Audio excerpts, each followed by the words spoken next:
For today's episode of Behind the Business License, we are in Ravenswood. Ravenswood is a neighborhood located on the north side of the city of Chicago. Ravenswood was founded in 1868. The Ravenswood Land Company purchased 194 acres of farmland and woods 8 miles north of Chicago, and the woods supported a population of ravens, leading to its name, Ravenswood. Joining us today are the owners of Lightwriters Neon, Zoelle and Ali Nagib, and the founders of Lightwriters Neon, Jacob and Petrie Fishman. From the Greater Ravenswood Chamber of Commerce, today we have Jean Wagendorf, Executive Director, and Christina Peche, Business Service Manager.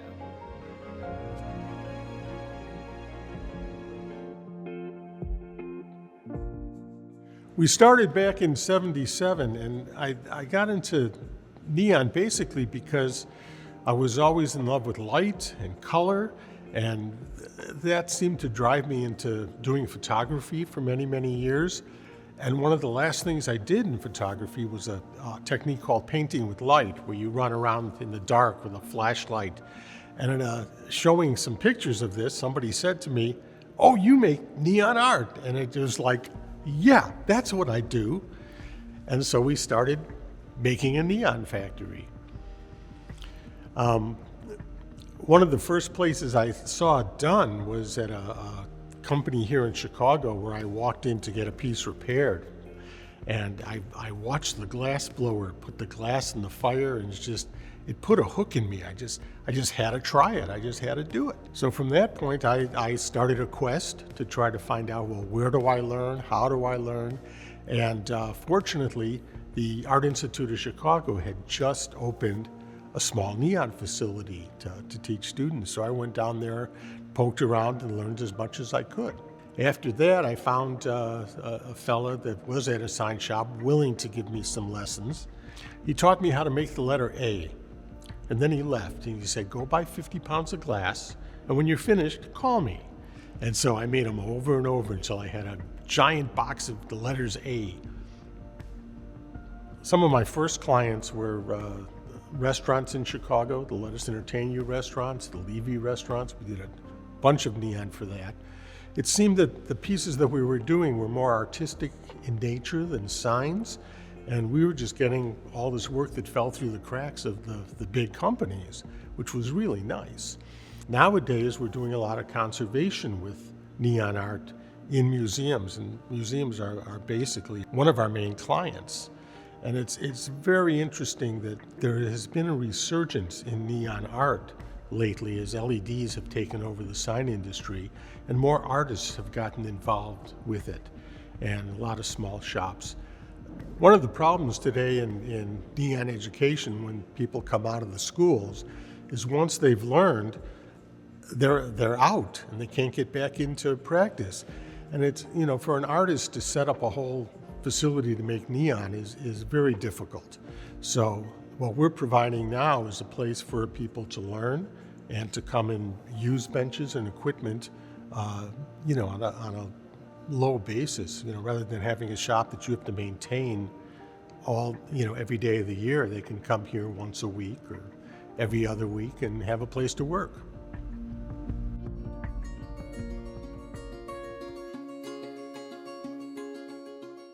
I grew up watching my parents make these monumental artworks, and it just seemed all so dazzling and huge. When I was a child, we'd drive around Chicago and my dad would say, "Oh, there's one of ours, and there's one of ours," or we'd turn on a movie and he'd be like, "Oh, that's my neon in the background," and the world just felt so big. And then as the industry changed, people started using it less and less for everyday commercial aspects and more for much more specialized things such as fine art, or a lot of artists wanting to get into the craft to use it themselves in their artwork. So those applications spoke to me much more personally, and that's when I really started to think, oh, I think this is something I want to get into to do for myself.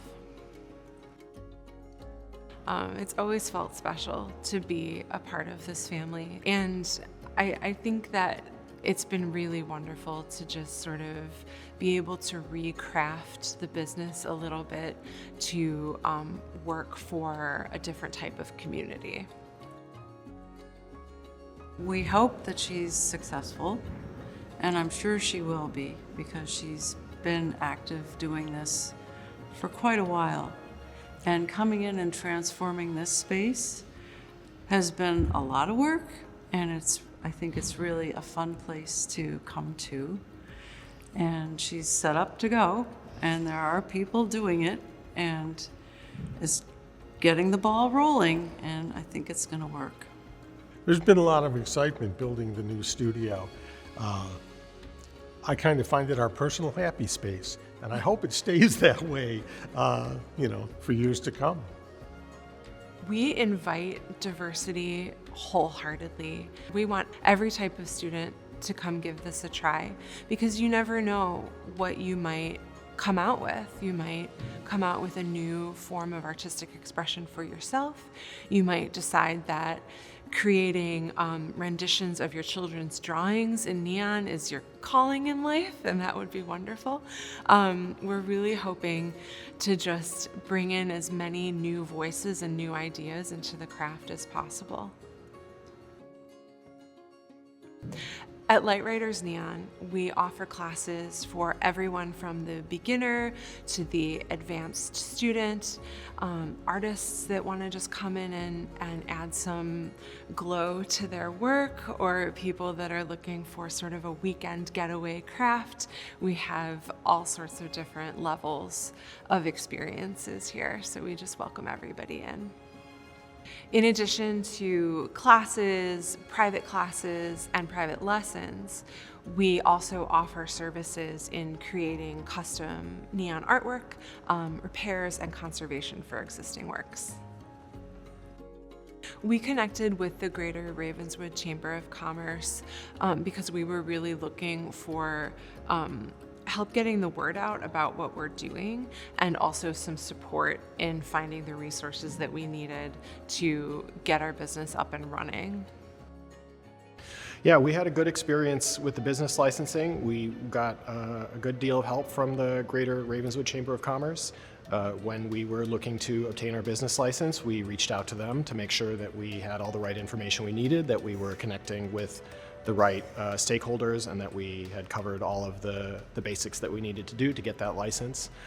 They were able to refer some of our specific questions through the 47th Ward office, as well as the Uptown Business Center, who partners with the city, and they were able to give us some support and guidance in the best way to get that license resolved, and their advice was very helpful, and we were able to obtain our license very quickly based on their feedback. We knew we live in Bowmanville. We knew that this is Ravenswood and the north side of Chicago, Lincoln Square, North Center, Andersonville. This is all our neighborhood. This is where we've lived and raised our family for the last 10 to 12 years. And we knew we wanted to be close and part of this community. So we were looking at locations in different areas, and based on finding this location, we then connected with Greater Ravenswood as being the local chamber, and then connected with the other stakeholders at the various governmental levels, state and local. There are a lot of resources in different neighborhoods, partners with the city, chambers of commerce, getting to know all of the different stakeholders in the community or communities that you're looking at having your business operate in. Those support services are there, and we've had good success of getting support for a wide range of business needs, including interactions with the city and other governmental agencies, as well as finding legal services, accounting services, other business support services. References for those have been very helpful. I agree. Small business owners can always look to their local chamber of commerce for no-cost options and support for all these different needs, and they're really wonderful. Work with them. Some of the work we've done to assist Lightwriters Neon is to really let the community know that they're here. That can be the hardest part of opening a business, is just visibility, and we're always happy to let the word out to our network and really get folks in the door and excited about what they're doing here. When Lightwriters Neon initially reached out to us and asked help for the correct licensing that they needed, we were able to connect them with the 47th Ward office as well as the Uptown Business Center, who are wonderful resources for our business community here. And we really pride ourselves in being able to work collaboratively with all of these organizations. And I really think that's what makes Chicago in particular stand out.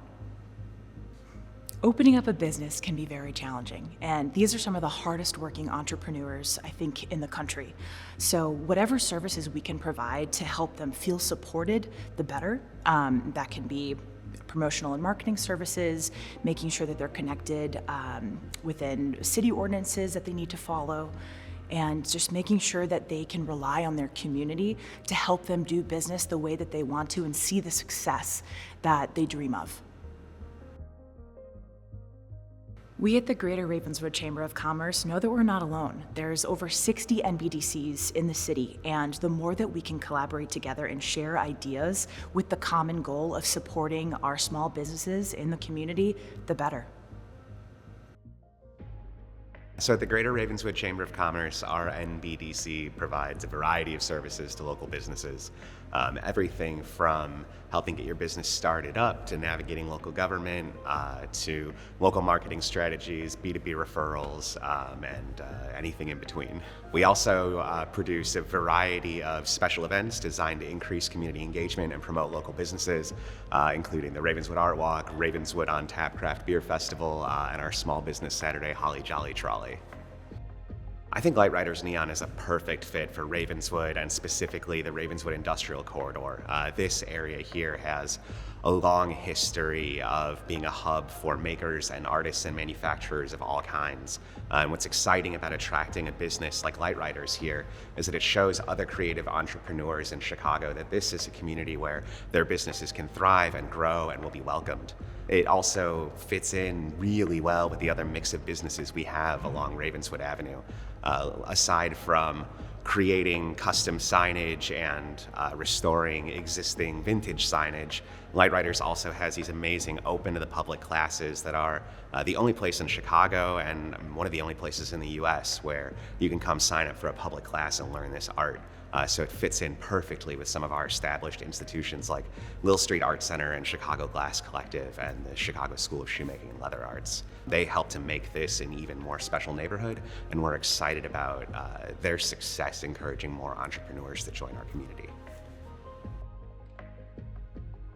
BACP's NBDC program is critical for the Chicago small business ecosystem because it empowers organizations like ours to support the small businesses that hire from our communities and drive our local economy. As an NBDC, we connect the dots between local businesses, our residential community, our government, and area schools. In a post-pandemic world where the cost of doing business has risen significantly, NBDCs are an important tool in being able to help businesses reduce those costs and make doing business in Chicago sustainable over the long term. Chicago prides itself on being a city of neighborhoods, and our NBDCs are on the front line of helping those neighborhoods grow and amplify all of the incredible things that are happening in them. As always, you can get more information by visiting our website at chicago.gov/BACP and watching this episode on youtube.com/ChicagoBACP. Our guests will always have valuable information to share, so please join us next time on Behind the Business License.